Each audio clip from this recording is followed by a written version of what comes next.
Hello मेरे प्यारे बच्चों, कैसे हो आप सब। आई होप आप सभी लोग बेहतर होंगे और आपकी स्टडी एकदम बेहतरीन चल रही होगी। तो प्यारे बच्चों, आज हमारे पास है केमिस्ट्री का एक very most important model paper.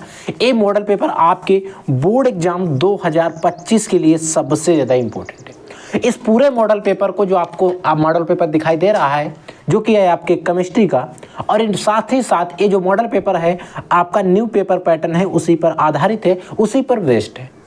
और इस पूरे मॉडल पेपर को विद सॉल्यूशन के साथ आज के इस वीडियो में हम लोग देखने वाले हैं, क्योंकि कई बच्चों को डाउट होता है कि सर हम कॉपी पर किस क्वेश्चन को कैसे लिखेंगे, क्या क्वेश्चन करने का सबसे अच्छा तरीका होता है, वो चीज़ मैं आपको बताने वाला हूँ। अगर बच्चों इस तरीके से अगर आप कॉपी लिखते हो तो मैं कहता हूँ अगर आप 2 नंबर का क्वेश्चन लिख कर आते हो तो आपको पूरे 2 नंबर मिल जाएंगे, यानी कि एग्जामिनर आपका एक भी नंबर नहीं काट पाएगा। ये चीज़ आपको याद रख लेना है। कैसे करना है सारी चीज़ें 1 बाय 1 करके बात करेंगे, हर एक चीज़ पर एक एक करके अच्छे से डिस्कस करेंगे, ताकि आप जिस टाइम बोर्ड एग्जाम की कॉपी लिख रहे होगे उस टाइम आपको कोई भी डाउट, कोई भी क्वेश्चन ना रहे। देखो, जो एक केमिस्ट्री का क्वेश्चन पेपर है, ऐसा ही सेम आपको क्वेश्चन पेपर देखने को मिलेगा आपके बोर्ड के एग्जाम में। पूर्णांक आपका रहता है 70 मार्क्स का, आपको पता है 30 मार्क्स का आंतरिक मूल्यांकन रहता है, जो कि प्रैक्टिकल के नंबर रहते हैं। तो 30 नंबर का प्रैक्टिकल होता है, 70 नंबर का आपको रिटन एग्जाम देना होता है। इसके लिए बच्चों आपको टाइम 3 घंटे 15 मिनट का दिया जाता है। आप सभी को ये सारी चीज़ें पता है, ठीक है। कुछ निर्देश दिए जाते हैं जिनको हमें पढ़ना रहता है, बट पढ़ता कोई नहीं है। तो आप लोग प्लीज़ बच्चों इन सभी निर्देशों को एक बार अच्छे से रीड कर लें, पढ़ लें। बहुत ही कम टाइम लगेगा, 1 से 2 मिनट में आप अच्छे से इन्हें रीड कर देंगे, ठीक। अब बच्चों आपके पास है केमिस्ट्री का क्वेश्चन पेपर, और इसमें क्वेश्चन नंबर फर्स्ट दिया गया है। क्वेश्चन नंबर फर्स्ट कह रहा है इस प्रश्न के प्रत्येक खंड में 4 विकल्प दिए गए, यानी कि जो प्रश्न दिया जाएगा उसमें प्रत्येक खंड में 4 विकल्प दिए जाएंगे। सही विकल्प चुनकर अपनी उत्तर पुस्तिका में लिखिए, यानी कि आपको सही विकल्प चुनकर अपनी उत्तर पुस्तिका पे लिखना है। ऐसा नहीं आपको चारों विकल्प लिखना है, आपको सही विकल्प चुनकर अपनी उत्तर पुस्तिका पे लिखना है, ठीक। क्वेश्चन नंबर 1 में है का खंड। कह रहा है कि 5 ग्राम NaOH सोडियम हाइड्रोक्साइड 450 ml विलयन में घुला है। ये कितने ml विलयन में घुला है? 450 ml विलयन में घुला हुआ है, ठीक है। कह रहा है विलयन की मोलरता आपको बतानी है, और 4 ऑप्शन आपको दे रहा है। 0.125 mole litre inverse, 0.139 mole litre inverse, 0.250 mole litre inverse, 0.278 mole litre inverse. एक इसमें ऐसा भी विकल्प है जो सही है। तो बच्चों आपको एक तरीके से न्यूमेरिकल इसे करना है सॉल्व। तो आप कॉपी पे लेंगे इस तरीके से, उसमें डालेंगे प्रश्नोत्तर संख्या फर्स्ट। प्रश्नोत्तर संख्या फर्स्ट में हम जो प्रश्नोत्तर संख्या फर्स्ट है उसका का खंड हल कर रहे हैं, का खंड देख रहे हैं। तो का खंड में हमें क्वेश्चन दिया गया, न्यूमेरिकल दिया गया, जो उसमें जो भी वैल्यूज हमें दी गई है पेपर में। देखो, इस क्वेश्चन पेपर में दिया गया है कि 5 ग्राम, यानी कि W का भार दिया गया, वेट दिया गया, वो 5 ग्राम। NaOH 450 ml विलयन में घुला है, यानी कि वैल्यूम दी गई 450 ml, यानी कि B का मान दिया गया, मोलरता M का मान हमसे पूछा गया। अब हमें सबसे पहले क्वेश्चन हमें सूत्र एक पता है, M = होता है W इंटू में 1000, M इंटू में B होता है। B जब ऊपर 1000 लेते हैं तो यहाँ पर V का जो मान है वो डायरेक्टली आप ml में रखेंगे, ठीक है। अब देखो यहाँ पर NaOH का सबसे पहले हम अणुभार निकालेंगे, जो कि आएगा 23। जब हम अणुभार निकाल लेंगे, इस सूत्र में सारे मान को रख देंगे और इस क्वेश्चन को हम सॉल्व करेंगे 1 बाय 1 करके। तो आपका जो आंसर आएगा 0.78 आएगा, 0.278 मोल लीटर इनवर्स आंसर आ जाएगा। आप इधर भी लिख देंगे 5th नंबर पे आपका ये आंसर जो है वो राइट है, क्योंकि ये ऑप्शन जो है 5th नंबर में मिल रहा है। तो इस तरीके से 5th नंबर क्वेश्चन जो है, क्वेश्चन नंबर जो का है इसका 5th वाला जो 4th नंबर जो ऑप्शन है वो राइट हो जाएगा, यानी कि 5 तो ऑप्शन नहीं होते। जो चौथा वाला आंसर है वो आपका राइट हो जाएगा, यानी कि चौथा वाला विकल्प आपका सही हो जाएगा। समझ गए इस चीज़ को, ठीक है। K3CO C2O4 का होल थ्राइज में CO, यानी कि जो कोबाल्ट है, इस कोबाल्ट की ऑक्सीकरण संख्या क्या है? इस कोबाल्ट की आपको ऑक्सीकरण जो संख्या है, ऑक्सीडेशन नंबर है, वो आपको बताना है। तो ये क्वेश्चन का खंड यहाँ तक हो गया, ठीक है। फिर हमने लिखा इसका क्वेश्चन नंबर फर्स्ट ही था, उसका खा खंड है। हमने पूरा समीकरण लिखा और जिसका हमें निकालना होता है उसको x मान लेते हैं, K के पास 1 होता है। फिर देखो C2O4 है, ऋणात्मक लिगेंड होता है, उसकी ऋणात्मक लिगेंड इसमें 2 होता है और इसमें 3 लिखा है। जितना भी लिखा होता है उससे इसका जो भी मान होता है उससे हम क्या करते हैं, मल्टीप्लाई करते हैं। 3 दूनी 6 माइनस के होगा, ठीक है। अब देखो ए एक्स है प्लस इधर 3x हो 3 प्लस एक्स माइनस के 6 हो गए, इसमें इधर इक्वल टू 0 है। अब इधर देखो 6 ज़्यादा है 3 कम है, 3 पॉजिटिव क्या है 6 निगेटिव क्या है, तो एक्स इक्वल टू के एक्स माइनस 3 बचेंगे क्योंकि इससे 3 घट जाएंगे तो माइनस के 3 बचेंगे। अब इसको इधर लाएंगे तो एक्स इक्वल टू 3 आ जाएगा, और एक्स इक्वल टू 3 जो है वो हमें किस ऑप्शन में दिखाई दे रहा है, वही वाला ऑप्शन आपका राइट हो जाएगा जो कि दिखाई दे रहा है तीसरे वाले ऑप्शन में, और तीसरा वाला ऑप्शन इस तरीके से हमारा बिल्कुल राइट हो जाएगा। इस तरीके से हमें सॉल्व करना है, ठीक है। अगला क्वेश्चन देखो, ऐसा संक्रमण तत्व जिसमें परिवर्तन ऑक्सीकरण संख्या नहीं पाई जाती, यानी कि परिवर्तनीय ऑक्सीडेशन नंबर नहीं पाया जाता है, तो वो कौन सा तत्व है, वो होता है बच्चों एसी, और हमारा पहला वाला ऑप्शन ही बिल्कुल राइट हो जाएगा। चीज़ आपको याद रख लेना। एक इसमें कह रहा है कि यौगिक जिसमें क्षारीय प्रबल यानी कि क्षारीय प्रबल्य सबसे अधिक है, यानी कि इसमें से एक ऐसा यौगिक है जिसकी क्षारीय प्रवृत्ति है वो सबसे अधिक है, यानी कि यौगिक जिसमें क्षारीय प्रबल सबसे अधिक है। सबसे अधिक क्षारीय कौन है, देखो ए बच्चों आपकी 1 डिग्री अमीन है, ए आपकी 2 डिग्री अमीन है, ए आपकी 3 डिग्री अमीन है, और ये तो अमोनिया है, अमोनिया है, ये तो एक गैस है। अब इसमें कौन सा सही हुआ, सबसे ज़्यादा क्षारीय पूछ रहा है, अम्लीय नहीं। तो बच्चों अगर हम क्षारीय प्रवृत्ति की बात करेंगे तो 3 डिग्री वाला जो है वो बिल्कुल सबसे ज़्यादा क्षारीय होगा, फिर उससे कम 2 डिग्री का होगा, फिर सबसे कम 1 डिग्री का होगा। ये चीज़ आपको याद रख लेना, इंपॉर्टेंट क्वेश्चन है, ठीक है। यौगिक जो डाइसैकेराइड नहीं है, इनमें से एक ऐसा यौगिक है जो डाइसैकेराइड नहीं है, यानी कि वो मोनोसैकेराइड हो सकता है या फिर पॉलीसैकेराइड हो सकता है, यानी कि वो डाइसैकेराइड नहीं है। वो कौन सा होगा जो डाइसैकेराइड नहीं है, तो बच्चों सेलुलोज जो होता है आपका डाइसैकेराइड नहीं है। निम्नलिखित में से कौन से यौगिक की पहचान टॉलेन अविक्रमक से होती है, यानी कि इनमें से किस यौगिक की जो पहचान है वो टॉलेन अविक्रमक की होती है। देखो बच्चों, अल्कोहल के लिए आपको पता है OH होता है, कीटोन के लिए O होता है इस तरीके से, CO होता है, CO RCOC ऐसा होता है, ठीक है कुछ। अब एल्डिहाइड होता है आपका CHO होता है, और कार्बोक्सिलिक एसिड होता है COOH होता है। इनमें कौन सा है जो टॉलेन अविक्रमक है से होती, यानी कि इसमें ऐसा कौन सी यौगिक है जिसकी पहचान जो है हम टॉलेन अविक्रमक के द्वारा कर लेते हैं। तो बच्चों आपने एल्डिहाइड के बारे में पढ़ा होगा, एल्डिहाइड कीटोन एवं कार्बोक्सिलिक एसिड एक चैप्टर है केमिस्ट्री के अंदर, उसमें आपने अगर पढ़ा होगा तो एल्डिहाइड का जो है इसकी जो पहचान कर लेते हैं वो टॉलेन अविक्रमक के द्वारा कर लेते हैं, ठीक है। अगला आपका है क्वेश्चन नंबर 2 है। क्वेश्चन नंबर 2 का आपको दिया गया काखंड है। इस काखंड में कह रहा है 30 ग्राम एथिलीन ग्लाइकॉल, 30 ग्राम एथिलीन ग्लाइकॉल और एथिलीन ग्लाइकॉल को आपका सूत्र भी दे दिया गया, यानी कि इसका फॉर्मूला क्या है वो भी आपको बता दिया गया है, यानी कि C2H6O2 है, को 400 ग्राम जल में मिलाया गया है। इतने ग्राम एथिलीन ग्लाइकॉल है, इसको 450 ग्राम जल में मिला दिया गया है, ठीक है। निम्नलिखित की गणना कीजिए, यानी कि निम्नलिखित की गणना करना है। सबसे पहले विलयन के हिमांक में अवनमन निकालना है, फिर आपको विलयन का हिमांक निकालना है, यानी कि जो क्वेश्चन है इसमें 2 क्वेश्चन में सॉल्व करना है, और इसमें 1+1 करके क्वेश्चन है, यानी कि प्रत्येक क्वेश्चन आपका 1 नंबर में है। अब हम कैसे लिखेंगे ध्यान से देख लो। अब देखो बच्चों, जो भी क्वेश्चन थे जिसमें जो वाला विकल्प सही था उसके अकॉर्डिंग हमने ऐसे लिख दिया। अब हमने नए पेज से डाला क्वेश्चन नंबर 2, प्रश्नोत्तर संख्या 2, प्रश्नोत्तर संख्या 2। अब इसमें प्रश्नोत्तर संख्या 2 में का खंड है, यानी कि 2 का जो है का खंड है, उसको हम लोग हल कर रहे हैं। तो देखो सबसे पहले स्मॉल w जो होता है, विलेज होता है, उसको स्मॉल w से लिखते हैं। तो विले एथिलीन ग्लाइकॉल है तो 30 ग्राम हो गया, विलायक कौन है 450 ग्राम जल है, विलायक हो गया। अब जो विले होगा उसका अणुभार निकालेंगे, जो विले रहेगा उसका अणुभार, एथिलीन ग्लाइकॉल का अणुभार जब आप निकालेंगे तो आपका 62 आ जाएगा, यानी कि 62 आ जाएगा, ठीक है। अब ये सारी चीज़ें तो हमें वैसे भी निकालनी है। अब हमारा पहला क्वेश्चन पूछ रहा है कि विलयन के हिमांक में अवनमन क्या होगा, तो विलयन के हिमांक में अवनमन का जो सूत्र होता है वो सूत्र हम लोग लिख देंगे।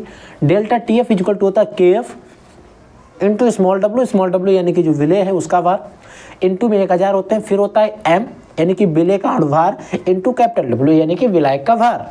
इस सूत्र के द्वारा हम निकाल लेंगे। और KF का मान जो है जल के लिए मोलर नॉब्लिमन स्थिरांक होता है, एक कांस्टेंट होता है, 1.86 होता है। इसकी तो हम इसका मान रख देंगे डेल्टा KF का, जो KF का मान है वो इसमें रख देंगे और सूत्र में सारी वैल्यू को रखने के बाद हम इनको कैलकुलेट करेंगे तो डेल्टा TF का जो मान आएगा वो 2 केल्विन आ जाएगा। यानी कि बच्चों जो विलयन है उसमें हिमांक में अवनमन जो हो रहा है 2 केल्विन का हो रहा है। ठीक है, समझ में आ गया। अब ये तो इसका पहला कंडीशन सॉल्व हुआ। फिर कह रहा है कि विलयन का हिमांक कितना होगा। तो विलयन का जब आप हिमांक निकालेंगे तो विलयन का हिमांक इक्वल टू एक सूत्र होता है कि जल का हिमांक कितना है और जो डेल्टा TF मान है उसको उसमें से माइनस कर देंगे। तो जल का हिमांक मोस्टली हम 273 मानते हैं और 273.15 इसका फुल वैल्यू होता है। तो हम 273 से 2 घटाएंगे, 171 बचेगा केल्विन और यही इसका राइट आंसर हो जाएगा। और अगर आप इस तरीके से सॉल्व करते हैं तो आपको दोनों नंबर अच्छे से मिल जाएंगे। ठीक है, अगला क्वेश्चन नंबर 2 का ही खा खंड है कि निम्नलिखित पदों को परिभाषित कीजिए और इसमें प्रत्येक क्वेश्चन आपका 1 नंबर का है, यानी कि आपको मोलंस और मोलरता के बारे में बताना है। इन दोनों को आपको परिभाषित करना है। तो सबसे पहले हम मोलंस की बात करेंगे, फिर हम लोग मोलरता की बात करेंगे। आपको कॉपी लेना है, कॉपी में आपको डालना है खंड खा और क्वेश्चन नंबर खंड खा का जो खंड हल कर रहे हैं, खंड खा के अंदर जो हल कर रहे हैं वो पहला वाला हल कर रहे हैं। ठीक है, सबसे पहले हेडिंग डालेंगे मोलंस, फिर आप मोलंस की परिभाषा लिख देंगे, यानी कि मोलंस होता क्या है। तो देखो कि विलयन में उपस्थित किसी एक घटक के मोलों की संख्या और विलयन में उपस्थित कुल घटक के मोलों की संख्या के अनुपात को मोलंस या फिर हम मोल प्रभाज कहते हैं। यानी कि कोई विलयन है उसमें किसी एक घटक के अवयव के मोलों की संख्या तथा विलयन में उपस्थित कुल घटक के मोलों के अवयव की जो घटक उपस्थित है उनके मोलों की संख्या के अनुपात को हम उस विलयन की मोलरता यानी कि मोलंस या फिर मोल प्रभाज, मोलरता नहीं, मोलंस या मोल प्रभाज कहते हैं। मोल अंश या फिर मोल प्रभाज निकालने का एक सूत्र होता है, एक घटक के मोलों की संख्या जिसका निकालना है उसके मोलों की संख्या बटे कुल घटक के मोलों की संख्या। यानी कि सबसे पहले आपको उसके मोलों की संख्या निकलनी है जिसके निकाल रहे हैं, फिर आपको कुल घटक के मोलों की संख्या। कोई भी विलयन होता है उसमें विलय भी होता है और विलायक भी होता है। और अगर आपसे पूछेगा तो बताएगा विलय के बताओ या विलायक के बताओ। यानी कि अगर विलय का पूछ रहा है तो ऊपर विलय के मोल लिख देंगे, नीचे जो विलय विलायक हैं दोनों के मोल लिख देंगे। ठीक है, फिर बात आती है सर मोलरता की। तो किसी विलयन के एकांक भार, मोलरता है किसी विलयन के एकांक भार में, कोई भी विलयन है उसका एकांक भार में उपस्थित विलय के मोलों की संख्या मोलरता कहलाती है।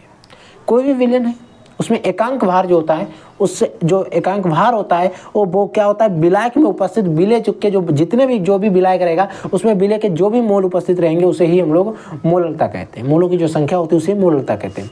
सूत्र जो होता है सेम विलयन वाला होता है, जो मोलरता का होता है वही होता है, बट वहाँ पर विलयन का आयतन लेते हैं लीटर में, यहाँ पर विलायक का भार लिया जाता है किलोग्राम। बस इतना ही अंतर होता है और कोई अंतर नहीं होता, इजली से वही सूत्र है। ठीक है बच्चों, अब देखो अगला क्वेश्चन आपसे क्या कह रहा है। अगला क्वेश्चन आपसे कह रहा है कि लेंथेनाइड आकुंचन क्या है। लेंथेनाइड आकुंचन की विवेचना करो। लेंथेनाइड आकुंचन है क्या और लेंथेनाइड आकुंचन की जो विवेचना है वो भी करना। तो देखो इसको कैसे लिखेंगे। सबसे पहले आपको हेडिंग लगानी है, क्वेश्चन नंबर 2 का गा खंड है। सबसे पहले आपको लेंथेनाइड आकुंचन लिखनी है। देखो लेंथेनाइड आकुंचन की आपको सबसे पहले परिभाषा दे देनी है। क्या होता है, लेंथेनाइड तत्वों में परमाणु क्रमांक बढ़ने पर इनके परमाणु तथा आयनन जो आयनिक आकार होता है उनमें होने वाली जो स्थिर कमी होती है उसे ही लेंथेनाइड आकुंचन कहते हैं। यानी कि जो लेंथेनाइड्स होते हैं, लेंथेनाइड तत्व जो होते हैं, तो लेंथेनाइड तत्वों में परमाणु क्रमांक बढ़ने पर, अगर इनमें परमाणु क्रमांक बढ़ेगा तो उनके क्या होता है, परमाणु तथा आयनिक आकारों में होने वाली स्थिर कमी जो है लेंथेनाइड आकुंचन कहलाती है। समझ में आ गया। लेंथेनाइड आकुंचन के प्रभाव क्या होते हैं। लेंथेनाइड आकुंचन के कारण आयनों का आकार घटता है, जो आयन होते हैं उनके आकार क्या होता है, घटता है। इससे लेंथेनाइड आयनों और OH आयनों के बीच संयोजक जो गुण होते हैं वो भी बढ़ जाते हैं। दूसरा पॉइंट लिख देना है, लेंथेनाइड आकुंचन के कारण हाइड्रोक्साइडों की क्षारीय सामर्थ्य घटती है। जो हाइड्रोक्साइड होते हैं उनकी क्षारीय जो सामर्थ्य होती है वो घटती है। इस वजह से LaOH का होल थ्राइज सबसे ज़्यादा क्षारीय होता है, जबकि LuOH का होल थ्राइज सबसे कम क्षारीय होता है। ठीक है, इस चीज को आप समझ लेंगे। अगला क्वेश्चन क्या है, देखो ध्यान से। अगला क्वेश्चन आपसे कह रहा है कि FeCN का NH3 का होल थ्राइज CN4 का होल 4 माइनस है, बड़ा ब्रैकेट लगा उसके माइनस है। फिर इससे कहते हैं ज्यामितीय समावयवियों की संरचना लिख लो, यानी कि इसके ज्यामितीय समावयव दर्शाना है। तो देखो इसके जो दो ज्यामितीय समावयव बनेंगे, यानी कि एक समकक्ष बनेगा और एक विपक्ष बनेगा। इस तरीके से आपको समकक्ष और विपक्ष बना देना है। अगर आप इसका स्क्रीनशॉट लेना चाहते हैं ले लें, कैसे बनाएगा वो चीज़ आप समझ लो। देखो इसमें सबसे पहले हम सूत्र देखते हैं। इसमें देखो ये जो आपको सूत्र दिया गया क्वेश्चन में कि FeNH3 का होल ट्वाइस, FeNH3 का होल ट्वाइस और CH4, यानी कि जो Fe है इसमें NH2 का होल ट्वाइस भी है और CH4 भी है। वही चीज़ों को हम यहाँ पर लिख देंगे। सॉरी CN4 भी है। देखो NH2 का होल NH3 का होल ट्वाइस, CN4, यानी कि 1 2 3 4। अब एक बार क्या किया हमने, जो NH3 को पास पास लगा दिया, एक बार NH3 को इधर उधर लगा दिया, एक समपक्ष बन गया और एक विपक्ष बन गया। जब ये पास पास होते हैं तब इनका समपक्ष कहते हैं, जब ये दूर दूर होते हैं तब इनको विपक्ष कहते हैं। ठीक है, समझ में आ गया। अगला क्वेश्चन देखो, अगला है क्वेश्चन नंबर 3 का काखंड। क्वेश्चन नंबर 3 है उसी का काखंड। कह रहा है कि CH2 का CH3 CH2 CH2 CH3 में के मुक्त मूलक क्लोरीन में से बनने वाले सभी संभावित मोनोक्लोरो, ये वर्ड आपको ध्यान रखना है, मोनोक्लोरो संरचनाओं समावयवों की पहचान करना। ये सूत्र किसका है? मेथ एथ प्रो ब्यूट, यानी कि ये ब्यूटेन का सूत्र है और इसमें बताना है इसमें क्लोरीन से बनने वाले संभावित मोनोक्लोरो कितने बनेंगे। तो 2 बन जाएंगे, चाहे सी बात है। तो देखो कैसे बनाना, समझो इस चीज़ को। ये आपको जो सूत्र दिया गया वो आपने सूत्र लिख लिया, ठीक है, जो कि क्वेश्चन पेपर में दिया गया। और ये प्रश्नोत्तर संख्या 3 है, उसी का काखंड है। ये चीज़ हमने लिख ली। हमेशा क्या करें, क्वेश्चन ज़्यादातर चांस रहें तो आप नए पेज से शुरू करें। 1 से 2 लाइन बचती हैं तो नए पेज से ही हर एक क्वेश्चन को शुरू करेंगे। ठीक है, अब ये सूत्र दिया गया, इसमें मैंने क्लोरीन की अभिक्रिया कराई। तो एक बार मोनोक्लोरो बनाने के लिए हमने इधर 1 नंबर पे जो आप आगे लगा दिया, हमने सबसे लास्ट में लगा दिया Cl और HCl को निकाल दिया। फिर एक बार हमने क्या किया, इसको 2 नंबर पे लगा दिया। यही 2 मोनोक्लोरो बनने इसके संभावना है, अन्यथा आप इससे ज़्यादा नहीं बनेंगे। ठीक है, अगला क्वेश्चन है कि फिनोल अम्लीय गुण प्रदर्शित करता है लेकिन एथेनॉल लगभग उदासीन होता है, कारण सहित लिखिए। देखो कह रहा है कि फिनोल जो है अम्लीय गुण प्रदर्शित करता है लेकिन एथेनॉल लगभग उदासीन होता है, कारण सहित समझाइए। तो देखो क्या होता है, क्योंकि फिनोल में OH समूह बेंजीन रिंग से जुड़ा होता है। फिनोल जो होता है उसमें OH समूह जो होता है बच्चों वो बेंजीन रिंग से जुड़ा होता है। ठीक है, जिससे H पॉजिटिव आसानी से निकल जाता है। जिससे होता क्या है, जो H पॉजिटिव आयन है वो आसानी से निकल जाएगा। जबकि एथेनॉल में, यानी कि C2H5 एथेनॉल का सूत्र होता है, में ऐसा नहीं होता है, क्योंकि एथेनॉल में OH समूह जो है एल्काइल समूह से जुड़ा होता है, जिससे जो H पॉजिटिव आयन जो है वो आसानी से नहीं निकल पाता है। इसीलिए जो है लगभग उदासीन होता है। समझ गए इस क्वेश्चन को? ठीक है, अगला क्वेश्चन देखो, ये आपका हो गया। इधर देखो फिर कह रहा है क्वेश्चन नंबर 3 का गाखंड है। गाखंड में 2 नंबर का है, यानी कि एल्डिहाइड तथा कीटोन और एसीटोफिनोल तथा बेंजोफिनोल। इनमें आपको 1-1 2-2 अंतर बताने, क्योंकि 1 नंबर का है, दोनों में 1-1 से 2-2 अंतर बताने। तो देखो क्या हो जाएगा। सबसे पहले एसीटल्डिहाइड तथा एसीटोन में अंतर देखो। एसीटल्डिहाइड टालेन अभिक्रमक से क्रिया कर लेता है। एसीटल्डिहाइड जो होता है, जो भी एल्डिहाइड होते हैं वो जो टालेन अभिक्रमक होता है उससे क्रिया कर लेते हैं, जो कि हमने पहले देखा था। एसीटोन टालेन अभिक्रमक से क्रिया नहीं करता, एक प्रयोग हो गया, हमने लिख दिया। अगला क्वेश्चन है एसीटोफिनोन तथा बेंजोफिनोन में अंतर बताओ। तो देखो एसीटोफिनोन और बेंजोफिनोन में हम अंतर लिख देंगे।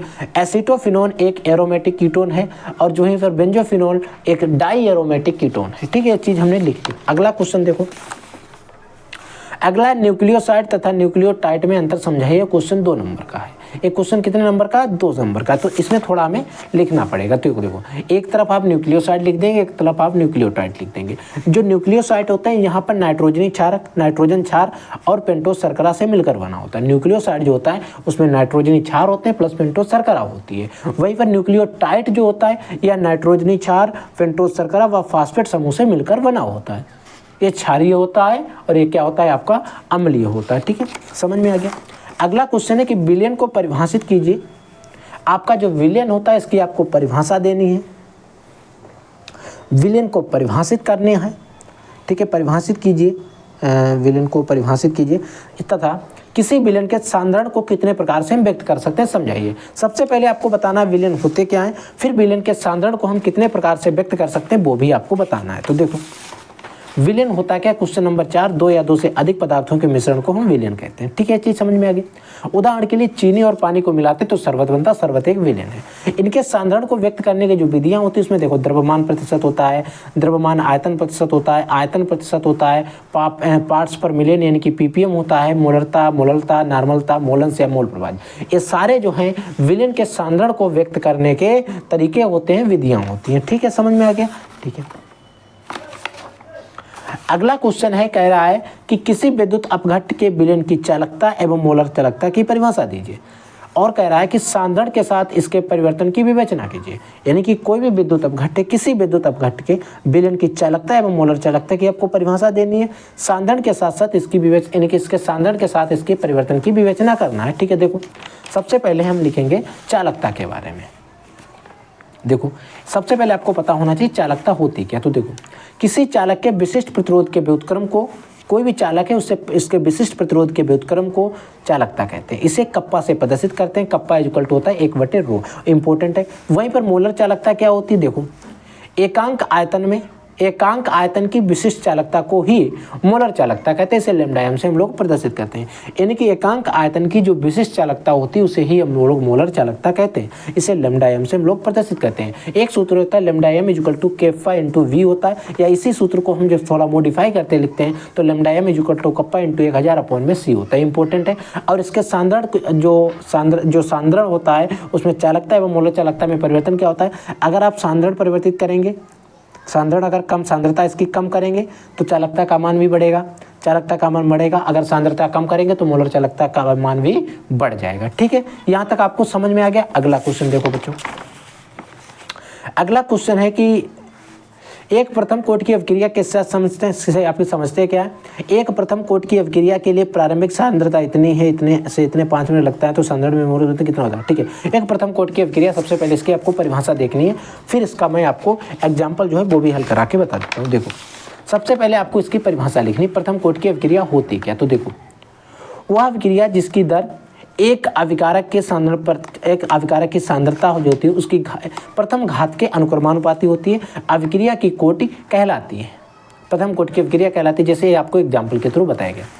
अब बच्चों यहाँ पर न्यूमेरिकल समझो, कह रहा है कि प्रारंभिक सांद्रता इतनी है, यानी कि प्रारंभिक सांद्रता जो है, यानी कि ए का मान है वो इतना है, से इतने होने में 5 मिनट समय लग रहा है। यानी कि ए का मान इतना दिया गया, ए माइनस एक्स होने में 5 मिनट का समय लग रहा है। फिर कहता है प्रारंभिक सांद्रता को इतना होने में कितना समय लगेगा। देखो ये सारी वैल्यू हमने नोट की, फिर हमने लगाया प्रथम कोटि की अवक्रिया का सूत्र, K इक्वल टू 2.303 अपॉन में T log 10 A/-x। यहाँ पर A का मान सबसे फर्स्ट कंडीशन में क्या दिया गया? 0.6 दिया गया, हमने वो रखा। फिर दिया गया 0.4, इसको हमने सब हल किया, सॉल्व किया, 1.5 आया। 1.5 जब लोग में मान निकालेंगे तो 0.176 आएगा, जो कि यहाँ पर पता है। ये सारी चीज़ें हमने लिखी, तो एक हमारा समीकरण ए वाला है। ये हमारा यहाँ पर K इक्वल टू आ गया 2.303 अपॉन में 5 0.176 आ गया। ठीक है, फिर हमें दूसरी शर्त हमने फॉलो की, यानी कि इतना समय हो, इतना क्वेश्चन क्या है देखो एक बार, क्वेश्चन को एक बार और हम लोग पढ़ लेते हैं। देखो क्या कह रहा है कि प्रारंभिक सांद्रता इतनी है, यानी कि प्रारंभिक सांद्रता इतने में होने में कितना समय लगेगा। तो देखो यानी कि a माइनस एक्स का मान इतना हो गया और a का मान तो उतना ही रहेगा। इसमें टाइम पूछा गया, तो इसका हम टाइम जब निकालेंगे तो ये सारा, इसको सॉल्व करेंगे तो ये समीकरण आ जाएगा। अब k का मान हम इस वाले समीकरण में रख देंगे, इसको सॉल्व कर लेंगे, t का मान जो है इजीली से कैलकुलेट कर लेंगे, यानी कि जो t की वैल्यू है हम लोग कैलकुलेट करके वो निकाल लेंगे। जो t की वैल्यू आएगी बच्चों वो आपकी कुछ इस प्रकार से आ जाएगी। k इक्वल टू आ जाएगा, जो आपका टी का मान आ जाएगा, कितना समय लगेगा? लगभग 9 मिनट का समय लगेगा, 8.5 यानी कि 8.55 मिनट का समय लग जाएगा। आप देखो अगला क्वेश्चन इसी का घाखंड है, कारण सहित स्पष्ट कीजिए Fe डबल पॉजिटिव अपचायक जबकि Mn डबल पॉजिटिव का अक्षीकारक है। यानी कि कारण सहित आपको बताना है कि Fe डबल पॉजिटिव जो होता है वो अपचायक होता है और Mn डबल पॉजिटिव जो होता है आक्सीकारक होता है। तो यहाँ तक बच्चों हम लोगों ने पूरा पेपर हल करके देख लिया। नेक्स्ट वीडियो में हम इससे आगे का पूरा हल करेंगे, क्योंकि वीडियो काफ़ी ज़्यादा लंबा हो जाएगा। तो इससे जो आगे का है पोर्शन वो हम लोग नेक्स्ट वीडियो में हल करेंगे, क्योंकि अभी भी काफ़ी अच्छा क्वेश्चन पेपर बचा हुआ है। अब ये रिएक्शंस है, इन सभी रिएक्शंस को भी प्रिपरेशन कराऊंगा और IPSC आपको पढ़ाऊंगा, तो काफ़ी ज़्यादा टाइम लग जाएगा, तो वीडियो बहुत लंबा हो जाएगा। लेकिन नेक्स्ट वीडियो लगभग 1 हॉर्स का रहेगा, 1 घंटे का रहेगा, उसमें हम इस पूरे पेपर को कवर अप कर लेंगे। देखो काफ़ी ज़्यादा रिएक्शंस है, क्योंकि रिएक्शन आपको एक एक समझानी पड़ेगी तो काफ़ी ज़्यादा टाइम लग सकता है। तो इसीलिए इस पूरे पेपर को अब हम लोग नेक्स्ट वीडियो में डिस्कस करेंगे, जिसमें इस पूरे पेपर का सोल्यूशन हो जाएगा। यानी कि पेपर आपको 2 पार्ट में देखने को मिल जाएगा और इस पूरे पेपर को हम लोग नेक्स्ट वीडियो में डिस्कस कर लेंगे। यानी कि पेपर कोड आप याद रख सकते हैं कौन सा पेपर है। इसी पेपर को हम लोग जो नेक्स्ट वीडियो आएगा उसमें इसका पार्ट 2 जो है वो हम लोग इजीली से डिस्कस कर लेंगे, ताकि आपको कोई भी डाउट ना रहे। ठीक है, तो बच्चों मैंने जिस तरीके से आपको बताया है इस तरीके से आप अगर सेम कॉपी लिख कर आते हैं बोर्ड एग्जाम में, तो आपका अगर 1 नंबर का क्वेश्चन है तो 1 नंबर मिलेगा, 2 नंबर का क्वेश्चन है तो 2 नंबर मिलेगा। देखो कैसे कॉपी लिखी गई, एकदम बेहतरीन तरीके से लिखा हुआ है। आप इसी तरीके से सारी कॉपियों को लिखेंगे ताकि आप जब बोर्ड एग्जाम में जाएंगे तो आपको पूरे नंबर मिल जाएंगे। देखो एकदम बेहतरीन तरीके से 1 बाय 1 करके सारी चीज़ें आपको समझा देनी है, ताकि एग्जामिनर जब आपकी कॉपी देखे तो उसे भी अच्छा लगे और इजीली से आपको पूरे नंबर दे दे। देखो एकदम बेहतरीन कॉपी लिखी हुई है, ज़्यादा घना भी नहीं लिखना है और अच्छे से अगर आप लिख देते हैं तो आपको हर एक चीज़ में मैं कहता हूँ 1 भी नंबर। ये ऐसी कॉपी है अगर आप किसी एग्जामिनर इसको चेक करेगा ना तो वो पूरे नंबर देगा, 1 भी नंबर किसी भी क्वेश्चन में नहीं काटेगा। न्यूमेरिकल है, क्वेश्चंस है, सभी को 1 बाय 1 करके एकदम बेहतरीन तरीके से लिखा गया है। ठीक है, तो आई होप बच्चों आज के इस वीडियो में जो कुछ भी हमने आपको बताया सारा कुछ समझ में आ गया होगा। अगर आपको कोई डाउट कोई क्वेश्चन रहता तो डेफिनेटली आप वीडियो के कमेंट सेक्शन में कमेंट करके हमसे पूछ लीजिएगा। हम मिलते हैं नेक्स्ट पार्ट के साथ, तब तक के लिए जय हिंद, वंदे मातरम।